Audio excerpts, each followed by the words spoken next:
Pero parang na-mention ko na gusto kong makatrabaho si Kim.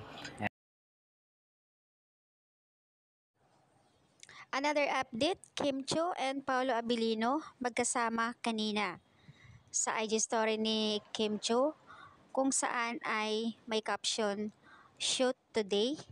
And then doon sa IG post naman ni Sir Eric, tuloy ang tradisyon ni Sir Dio sa Chinese New Year. Makikita sa clip video andoon si Kim and then Derek Lorin at iba pang mga celebrity.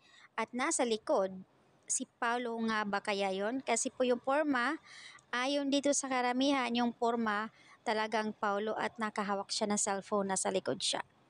Nakakulay white. So ayan po ang update kanina sa comment section ng mga netizens. Halatado raw na si Paulo nga kasama ni Kim kanina sa kung saan ay ginanap ang Chinese New Year tradition for Sir Dio.